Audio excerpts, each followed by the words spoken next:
All right, so thank you everybody for coming along. Appreciate seeing a bunch of people here.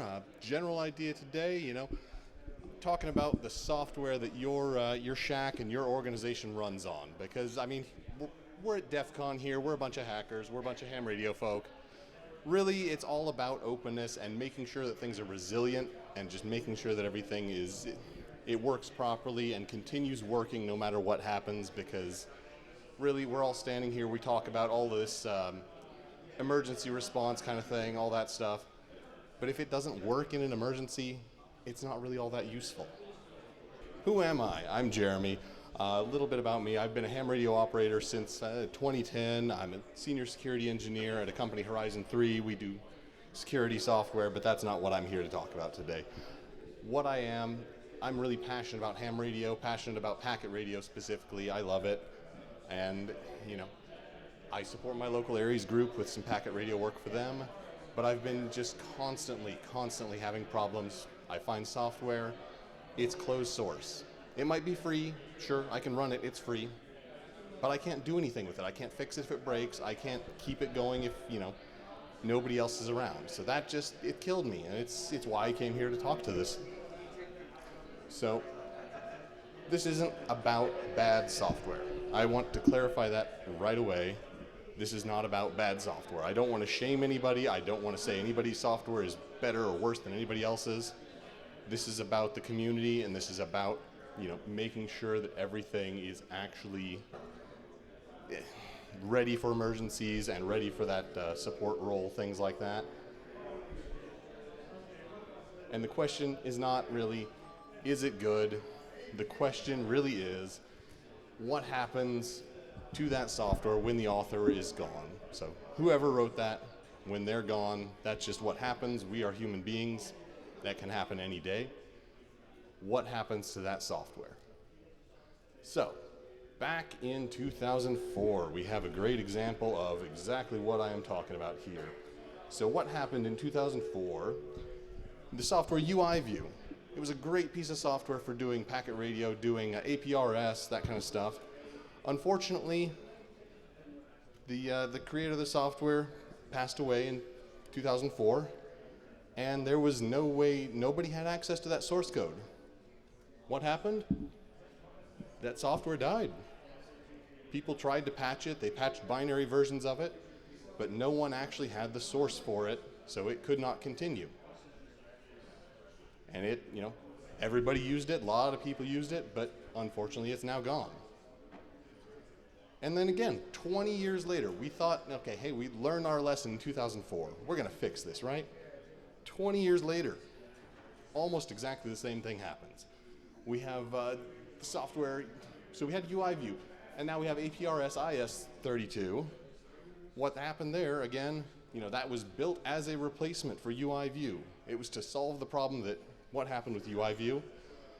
Unfortunately, the developer passed away in late 2024, and we were lucky enough that his, I believe it was his son, actually had the understanding enough to say, hey, my father, he wrote this, he wants this released to the community when he dies. But even then, so, we have the code, we have the software there. Unfortunately, what we don't have is that, those years and years of experience on building that software, maintaining that software. It was all done by one person all the time. So when they died, even though we did pass that software on, you've got no knowledge of the code base, and I imagine we've probably got a decent amount of developers here. Who here's a developer? How do you like stepping into a code base that you know nothing about and have no one to ask questions to? It's not fun.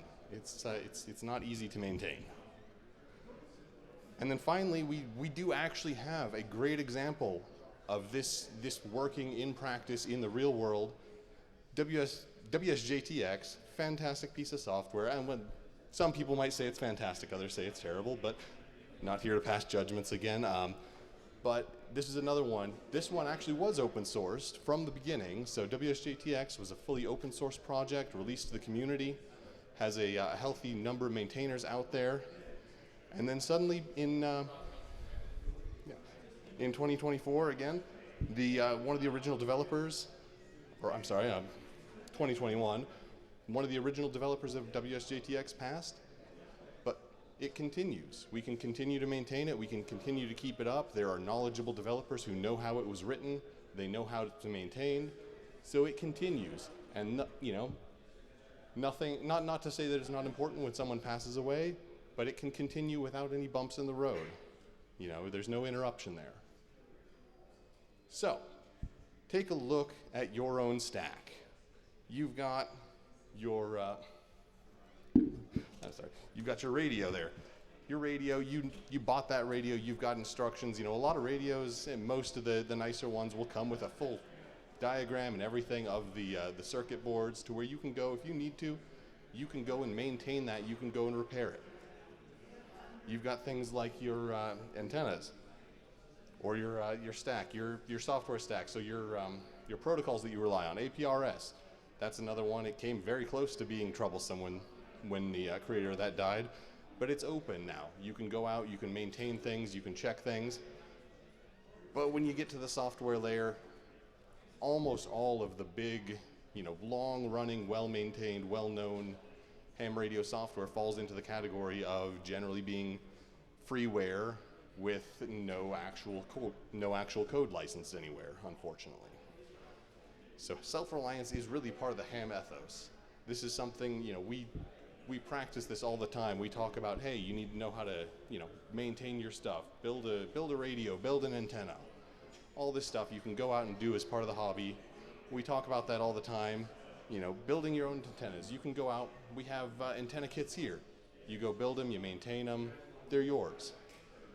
You've got your radio, you've got all this stuff that you can go and do that too. But again, every time it seems like the software is not something you can do that with. It really shouldn't stop at that layer. This is not something we want to do. Looking at it, you know, again, because we've got radio folks here, we've got hackers here, we're bringing everybody together. It's the same problem, you know, we can look at it from two different perspectives. As a radio person, it's a problem of self-reliance. You can't rely on anyone to maintain that code. If you don't have access to it, there is no way to do that. And from that hacker perspective, it's the resilience perspective of, we always want to make sure that when something goes wrong, because it's not an if, it's a when something goes wrong, you can get out there and do something about it. So we do have some paths forward. You know, there's a lot of great software out there, like I said. There's some paths forward for bringing that into the future. Ideally, you know, best possible scenario out there, you've got the option, you know, these pieces of software can absolutely go out, release their source code. I encourage folks to do this all the time.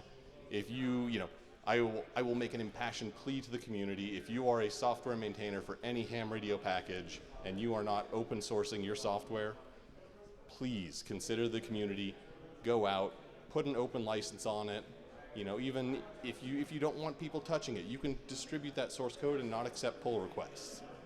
Just get it out there to where when anything happens, it stays and it continues. Other options, you've got things like open on passing, so things like what happened with APRS.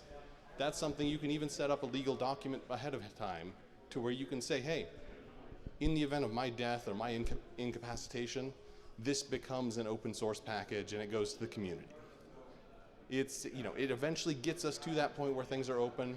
The problem is it doesn't really leave a whole lot of maintenance going on, because again, everybody is going to have to step into that code base knowing nothing and having no one to ask questions to. Yeah. You can, even if you do want to maintain it as a closed source product, raise your bus factor. If you have a bus factor of 1, that's nothing. 1 is none. Get someone else in there, bring somebody else into the project, even if you don't open it up to the community at large, bring another person in so that at least when something happens to one of you, the other one can maintain that. And the last option, and you know, my least favorite, just accept that it's gonna happen, and you know, as a ham radio operator, prepare yourselves for a time when certain software packages are just gonna be dead. go out, look for alternatives, make sure that if this is something you rely on for, something like an ARES deployment, make sure there are options out there, because, it could happen that suddenly that piece of software is dead, the person who maintains it is gone, and there's an issue that can't be fixed anymore. And we need to be ready for that when it happens. Because again, if we don't release that out and don't try to bring others into the community, it's gonna happen. Open source, it's not a software philosophy, it is a resilience strategy. You can't, think of it as a software perspective, that's great, but really this is so much more.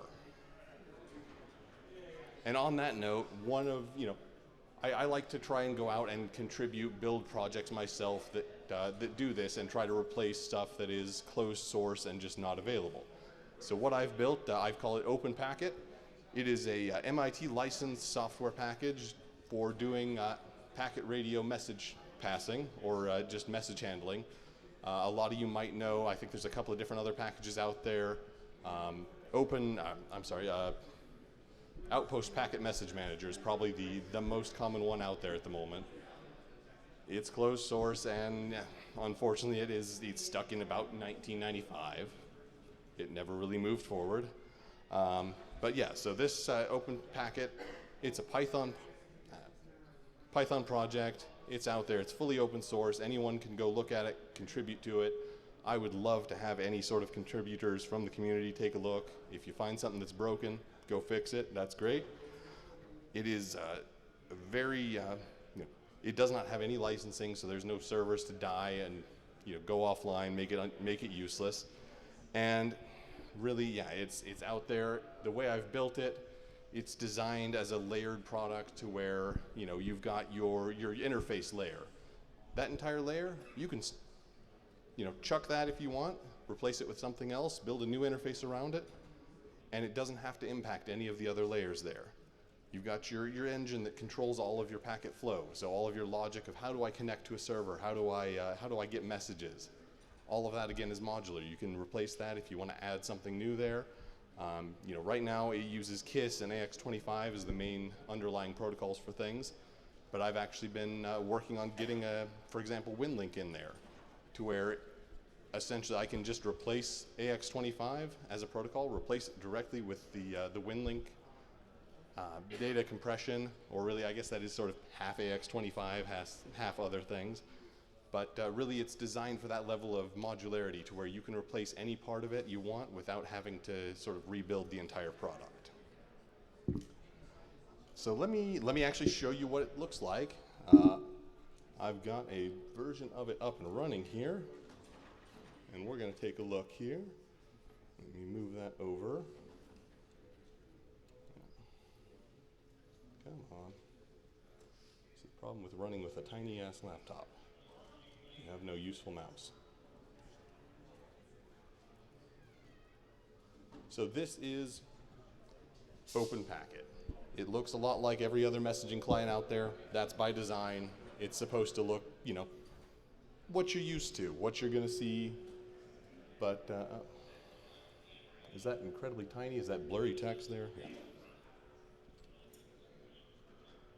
But yeah, so I've designed it mainly, the primary interface is going to be a TUI, so you can go out there, you can use this in your console if you want, you can use this on a remote box over SSH. It works every way you want. But essentially, it's a simple software. You can go pull up menus, got all sorts of configurations there for you as an operator or configuring your packet node for yourself.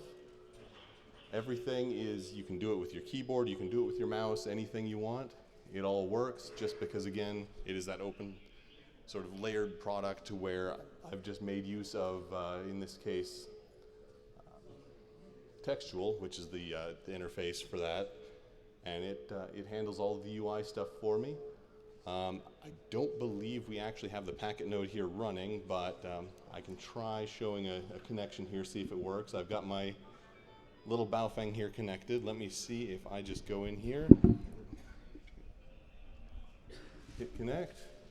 You can actually see it's trying to transmit there. It's trying to get out to our K0HRV packet node. Unfortunately, I don't think it is going to connect, which is unfortunate. But yeah, it is all designed to interface with other standard software for ham radio. On the back end, for example, I've got Grey Wolf running to do all of the TNC processes. One of the other things that is nice of the having the fully layered approach here, I can actually go here and pull up that same interface. If you want to run that on a Raspberry Pi headless, you've got a web interface. Same exact thing you're going to see on the console. You can go around, you can click your mouse, you can hit all of the various shortcuts there. No, not that one. But yeah, it works almost exactly the same in your browser as it does in your console. Go, use it, pick it up, pick up packet messages. It's got a lot of functionality in there. I've got the beginnings of WinLink in there. Unfortunately, that is not fully functional yet, but hopefully soon. And then I've had a few folks request things like getting ICS forms and everything in there so that you can start to replace other things that are standard and get used during instance and things like that. But let me see if I can. This mouse is being extra annoying today.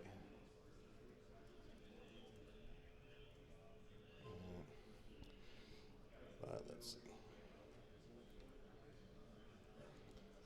We've got that all running, and if I can get back to my slides, there we go.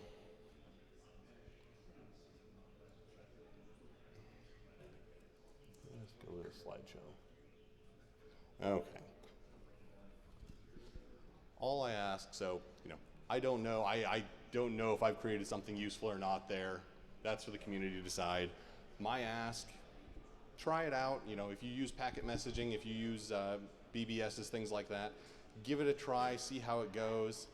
Use it, tell me if you think it's great, tell me if you think it's crap. If you're out there, you like using it, you find something that's wrong, or you find something you'd like to add, feel free to contribute. I'd love, like I said, PRs, anything like that. And apply this same lens to the other software you use. If you want to go through your ham radio stack someday, look at things and say, all right, what of this stack is not controlled? What can I not, recover from a loss from? Do that, give yourself, something to think about, and really start look at how the community is going to continue in the case of the worst happening to some of these developers. But yeah, honestly, the tagline for a lot of this software that your organization and your group depends on, it should outlive any one of us. One of us dying should not stop packet radio or any of the other things in ham radio. Any questions? So yeah, the question or comment was about how it's not just operational software. There's also things like EasyNeck that did have the same kind of issue happen where it's, unfortunately, it's not really anything that continues anymore. I don't believe that ever got open sourced or released to the community.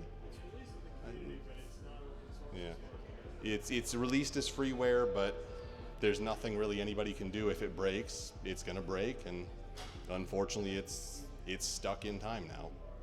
But yeah, that is very much the kind of thing I'm talking about. Is all of this software over the years and years has been maintained and built by people, and unfortunately, when they're gone, it disappears unless they actually decide to do something with it. Okay, so the question, if anybody who didn't hear it, was what is the thought on say reverse engineering software, free software to try and get that opened up to the community. That one it's a sticky situation. Legally you've got some issues there. My honest recommendation in those cases, take a look at doing, if you want to do something like a clean box reverse or clean room reverse engineering, have someone go out, do the reverse engineering part of it, go look at that other software, write it down, tell somebody else how to build it. It is definitely not a great option. I don't even think it's a good option, but it is an option, and it is an option that is very valid at this point. Well, thank you so much for coming and listening to me talk. I really appreciate it.